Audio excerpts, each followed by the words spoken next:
नमस्कार, नेशनल खबर पे आपका स्वागत है। मैं हूं श्वेता रंजन। शिवसेना के राज्यसभा सांसद संजय राउत अपने बयानों को लेकर अक्सर विवादों में रहते हैं।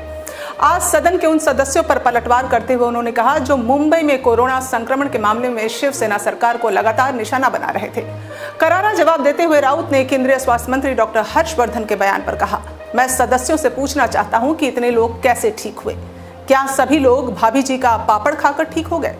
उन्होंने कहा यह एक राजनीतिक लड़ाई नहीं है बल्कि लोगों के जीवन को बचाने की लड़ाई है। सदन में मौजूद सभी सदस्य इसे कोरोना सर्वाइवर्स का मजाक भी बता रहे हैं। संजय राउत आजकल कंगना के साथ की जुबानी जंग को लेकर विवादों में घिरे हैं।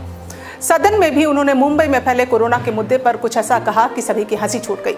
मेरी मां और मेरा भाई कोविड-19 से संक्रमित हैं, ये भी उन्होंने बताया। और महाराष्ट्र में कई लोग ठीक हो रहे हैं। आज धारावी में स्थिति नियंत्रण में है। WHO ने BMC के प्रयासों की सराहना की है। इस तरह के बयान उन्होंने आज सदन में दिए।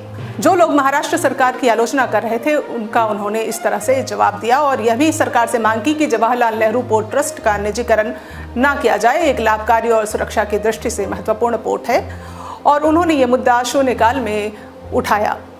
साथ ही उन्होंने सरकार पर निशाना साधते हुए कहा कि नोटबंदी और कोरोना वायरस महामारी के कारण देश की जो आर्थिक स्थिति है वो चरमरा सी गई है, ध्वस्त हो गई है और देश की GDP और रिजर्व बैंक भी खस्ता हालत में पहुंच चुका है।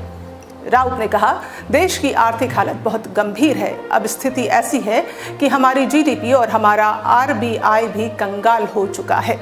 ऐसे में सरकार एयर इंडिया, रेलवे, LIC और काफ़ी कुछ बाजार में बेचने के लिए लाया है।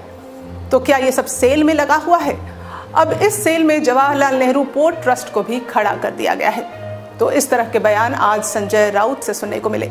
जवाहरलाल नेहरू पोर्ट ट्रस्ट के निजीकरण का विरोध करते हुए राउत ने कहा पोर्ट ट्रस्ट के निजीकरण का मतलब है 7,000 एकड़ जमीन को निजी हाथों में दे देना। इससे बेरोजगारी भी बढ़ेगी क्योंकि निजीकरण होने पर सबसे पहले कामगारों की छटनी होगी।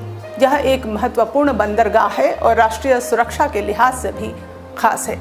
तो इस खबर में बस इतना ही। फिर मिलूंगी आपसे ताज़ा तरीन खबर के साथ। अभी दीजिए आप मुझे इजाज़त और नेशनल खबर को आप ज़रूर लाइक करें, सब्सक्राइब करें। नमस्कार।